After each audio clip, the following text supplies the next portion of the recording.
Hello friends, स्वागत है आपका आपके अपने यूट्यूब चैनल जी के टेक में। तो फ्रेंड्स, आज 19 अगस्त 2020 आज हम कवर करेंगे 15 most important daily current affair के क्वेश्चन। ठीक है, तो जल्दी से चैनल को सब्सक्राइब कर दें और बेल आइकन को प्रेस कर दें। ठीक है, डेली की वीडियो अपडेट पाने के लिए चैनल को सब्सक्राइब कर दें और बेल आइकन को ज़रूर ऑन कर दें। ठीक है, ताकि आपको कोई भी लेटेस्ट अगर वीडियो में डालूँ तो उसका नोटिफिकेशन आपको मिल जाए। ठीक है, और देखिए इस चैनल पर डिटेल में करंट अफेयर कराया जाता है। ठीक है, जो आपको किसी भी चैनल पर नहीं मिलेगा, तो अच्छे से कवर करें। ठीक है, तो चलिए बिना देरी किए आज का पहला क्वेश्चन स्टार्ट करते हैं।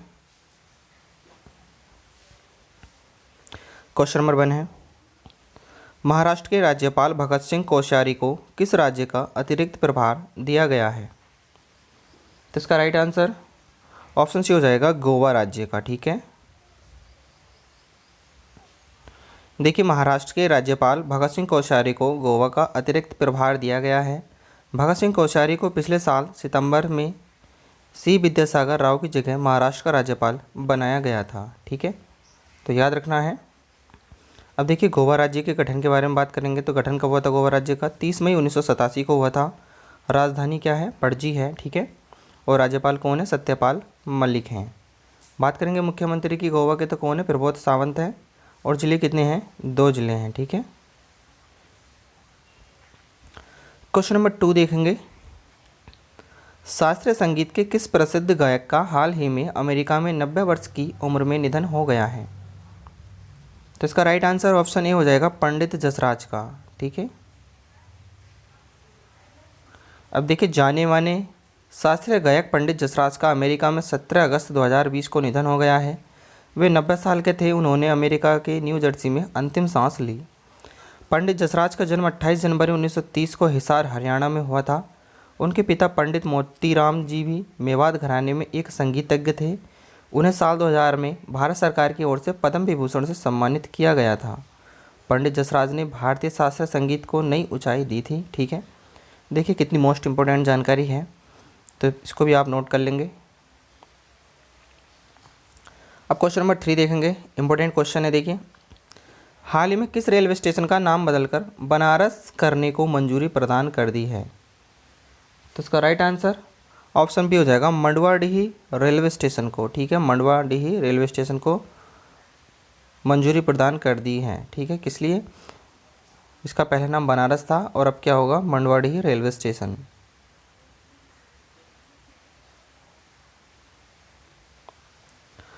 देखिए उत्तर प्रदेश में अब एक और रेलवे स्टेशन का नाम बदल दिया गया है। मंडवाडीही रेलवे स्टेशन अब बनारस के नाम से जाना जाएगा।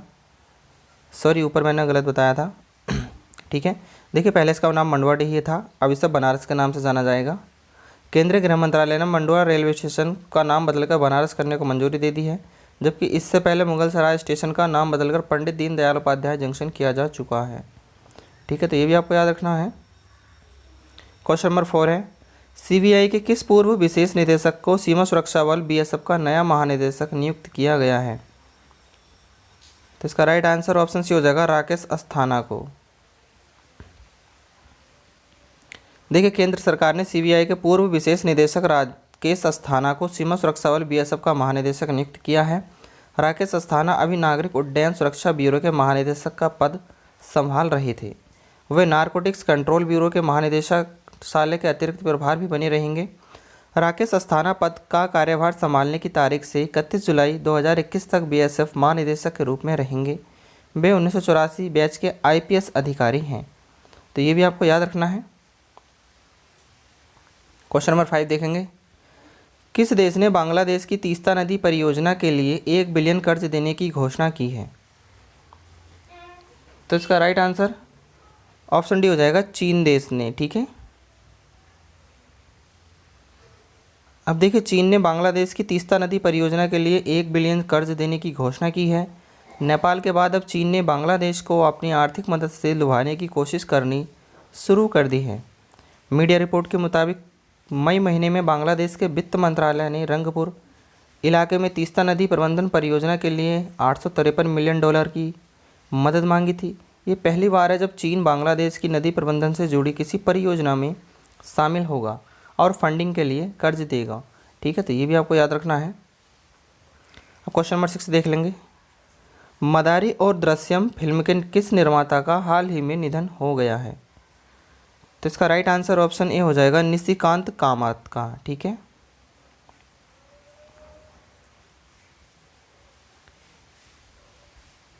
देखिए निशिकांत कामत ने अजय देवगन और तब्बू स्टार दृश्यम, इरफान खान स्टार मदारी जैसी फिल्म को डायरेक्ट किया था। इसके अलावा उन्होंने जॉन अब्राहम के साथ फोर्स और रॉकी हैंडसम जैसी फिल्में बनाई। निशिकांत कामत का जन्म महाराष्ट्र में हुआ था। उन्होंने साल 2005 में मराठी फिल्म डेविम्बिली फास्ट से डायरेक्शन में डेब्यू किया था। उनकी पहली फिल्म को मराठी बेस्ट फीचर फिल्म का नेशनल अवार्ड भी मिला था। यह फिल्म उस साल की सबसे बड़ी हिट मराठी फिल्मों में से एक थी। ठीक है, तो ये भी आपको देख लेना है। अब क्वेश्चन नंबर 7 देखेंगे। हाल ही में किस आईपीएस अधिकारी को गृह मंत्रालय के अतिरिक्त मामलों के लिए विशेष सचिव नियुक्त किया गया है? तो इसका राइट आंसर ऑप्शन सी हो जाएगा एसके कौमुदी को। ठीक है, देखिए पुलिस अनुसंधान और विकास ब्यूरो बीपीआरडी के मौजूदा प्रमुख बीएसके कौमुदी का ट्रांसफ़र करके उन्हें गृह मंत्रालय में विशेष सचिव आंतरिक सुरक्षा के पद पर तैनात किया गया है। बीएसके कौमुदी आंध्र प्रदेश कैडर के 1986 बैच के आईपीएस अधिकारी हैं, जो वर्तमान में पुलिस अनुसंधान एवं विकास ब्यूरो बीपीआरडी के महानिदेशक के रूप में कार्यरत हैं। वे 30 नवंबर 2022 तक इस पद पर रहेंगे, जो उनकी सेवानिवृत्ति की तारीख है। ठीक है, तो ये भी आपको याद रखना है। अब क्वेश्चन नंबर 8 देखेंगे। हाल ही में मेघालय का राज्यपाल किसे नियुक्त किया गया है? तो इसका राइट आंसर ऑप्शन ए हो जाएगा सत्यपाल मलिक को। देखिए गोवा के राज्यपाल सत्यपाल मलिक को मेघालय का राज्यपाल नियुक्त किया गया है। सत्यपाल मलिक अगस्त 2018 से अक्टूबर 2019 तक जम्मू और कश्मीर के राज्यपाल थे। तो ये भी बात आपको देख लेनी है। देखिए सत्यपाल मलिक को पहली बार बिहार के राज्यपाल के तौर पर नियुक्त किया गया था। उन्हें 2018 में कुछ महीने के लिए ओडिशा के राज्यपाल का अतिरिक्त प्रभार भी दिया गया था। मलिक 21 अप्रैल 1990 से 10 नवंबर 1990 तक केंद्रीय राज्य मंत्री, संसदीय और पर्यटन मंत्री भी रह चुके हैं। ठीक है, तो ये भी आपको याद रखना है। अब क्वेश्चन नंबर 9 देखेंगे। देखिए इंपॉर्टेंट क्वेश्चन है। देखिए सभी सेलेक्टेड लेवल के क्वेश्चन लिए गए हैं, 15 के 15 क्वेश्चन। ठीक है, तो अच्छे से कवर करिए। भारतीय रेलवे किस राज्य में दुनिया का सबसे लंबा पियर ब्रिज का निर्माण कर रहा है? तो इसका राइट आंसर ऑप्शन डी हो जाएगा मणिपुर राज्य में। ठीक है, देखिए भारतीय रेलवे एक तरफ से दुनिया का सबसे ऊंचे पुल रेल पर काम कर रहा है। यह पुल पूर्वोत्तर रेल की ओर से मणिपुर पर तैयार किया जा रहा है। यह 111 किलोमीटर लंबे जिरीबाम इम्फाल रेलवे प्रोजेक्ट का हिस्सा है। यह पुल 141 मीटर ऊंचाई पर बन रहा है। ठीक है, एक तरह से यह पुल कुतुब मीनार से भी दोगुना ऊंचा होगा। यह यूरोप के मोंटेनग्रो में बने 139 मीटर ऊंचे पुल का रिकॉर्ड तोड़ देगा। ठीक है, यानी कि सबसे पहला कौन सा है? यूरोप का मोंटेनग्रो का 139 मीटर। ठीक है, इसकी लंबाई कितनी रहेगी? 141 मीटर रहेगी। ठीक है, 703 मीटर लंबे इस पुल का निर्माण इम्फाल से 65 किलोमीटर दूर नोनी जिले के मरांगचिंग गांव में किया जा रहा है। इस पुल पर रेलवे की ओर से कुल 280 करोड़ रुपए की लागत आने का अनुमान है। तो ये भी आपको इम्पोर्टेंट जानकारी याद रखनी है। अब क्वेश्चन नंबर 10 देख लेंगे। भारत के किस शहर में देश की पहली गर्ल्स फुटबॉल एकेडमी शुरू की गई है? तो इसका राइट आंसर ऑप्शन सी हो जाएगा बेंगलुरु में। देखिए भारत के बेंगलुरु शहर में रेवल्स एफसी क्लब ने येलहंका इलाके के एक स्कूल कैंपस में देश की पहली गर्ल्स फुटबॉल एकेडमी शुरू की है। इस गर्ल्स फुटबॉल एकेडमी में लड़कियों की ट्रेनिंग के साथ उनके रहने का पूरा इंतजाम रहेगा। ठीक है, तो ये भी आपको देख लेना है। अब क्वेश्चन नंबर 11 देखेंगे। चेन्नई की रहने वाली कितने साल की संजना ने तीरंदाजी में बिना रुके 13 मिनट में 111 तीर चलाने का रिकॉर्ड बनाया है? तो इसका राइट आंसर ऑप्शन ए हो जाएगा 5 साल की। ठीक है, 5 साल की संजना ने तीरंदाजी में बिना रुके 13 मिनट में 111 तीर चलाने का रिकॉर्ड बनाया है। ठीक है, तो ये भी आपको याद रखना है, इंपॉर्टेंट क्वेश्चन है। देखिए चेन्नई की रहने वाली 5 साल की संजना ने तीरंदाजी में बिना रुके सिर्फ 13 मिनट में 111 तीर चलाने का रिकॉर्ड बनाया है। बेटी की इस उपलब्धि पर संजना के पिता प्रेम ने कहा कि संजना ये रिकॉर्ड बनाने के लिए बहुत उत्साहित है। क्वेश्चन नंबर 12 देखेंगे। कोरोना वायरस की वजह से भारत में गोल्ड के आयात में अप्रैल से जुलाई महीने के दौरान कितने फीसद की गिरावट आई है? तो इसका राइट आंसर ऑप्शन सी हो जाएगा 81.22%। देखिए कोरोना वायरस की वजह से भारत में गोल्ड के आयात में अप्रैल से जुलाई महीने के दौरान 81.22%, जबकि चांदी का आयात में 56.5% की गिरावट आई है। जबकि पिछले वर्ष इसी अवधि के दौरान देश का स्वर्ण आयात 13.616 बिलियन डॉलर रहा था। अब क्वेश्चन नंबर 13 देखेंगे। भारत के 74वें स्वतंत्रता दिवस समारोह पर पहली बार अमेरिका के किस शहर के टाइम्स स्क्वायर पर तिरंगा फहराया है? तो इसका राइट आंसर ऑप्शन सी हो जाएगा न्यूयॉर्क। देखिए भारत के 74वें स्वतंत्रता दिवस समारोह पर पहली बार अमेरिका के न्यूयॉर्क शहर के टाइम्स स्क्वायर पर तिरंगा फहराया गया है। ऐसा पहली बार है कि जब इस प्रसिद्ध स्थल पर भारत का राष्ट्रीय ध्वज फहराया गया है। साथ ही कई देशों में स्वतंत्रता दिवस के अवसर पर भारतीय मिशनों में कार्यक्रम आयोजित किए गए हैं। तो ये बात भी आपको याद रखनी है। अब क्वेश्चन नंबर 14 देखेंगे। 18 अगस्त को किस देश में राष्ट्रीय विज्ञान दिवस मनाया जाता है? तो इसका राइट आंसर ऑप्शन सी हो जाएगा थाईलैंड देश में।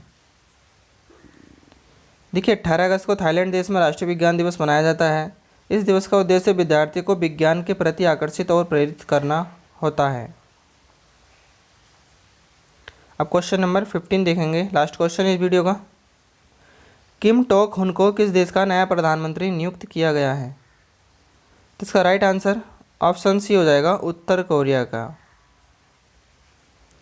देखिए उत्तर कोरिया के तानाशाह किम जोंग उन ने हाल ही में टिम कॉक हुन को किम टे टियोंग की जगह देश का नया प्रधानमंत्री नियुक्त किया है। किम टोक हुन सत्तारूढ़ दल के वाइस चेयरमैन के पद पर भी हैं। ठीक है, अब देखिए उत्तर कोरिया के बारे में देख लेंगे। उत्तर कोरिया आधिकारिक रूप से कोरिया जनवादी लोकतांत्रिक गणराज्य पूर्वी एशिया में कोरिया प्रायद्वीप के उत्तर में बसा हुआ देश है। देश की राजधानी और सबसे बड़ा शहर प्योंगयांग है। ठीक है, अमनोक नदी और तुमेन नदी उत्तर कोरिया और चीन के बीच सीमा का निर्धारण करती हैं। वहीं दूर उत्तर पूर्वी छोर पर तुमेन नदी की एक शाखा रूस के साथ सीमा बनाती है। उत्तर कोरिया की मुद्रा उत्तर कोरियाई वॉन है। ठीक है, तो फ्रेंड्स आज के लिए बस इतना ही। तो चलिए वीडियो अच्छी लगी तो वीडियो को लाइक कर दें और चैनल को ज़रूर सब्सक्राइब कर लें। ठीक है, ऐसे डिटेल में करंट अफेयर पाने के लिए चैनल से जुड़े रहें और बेल आइकन को ज़रूर ऑन कर दें। ठीक है, तो चलिए मिलते हैं नेक्स्ट वीडियो में, तब तक के लिए धन्यवाद।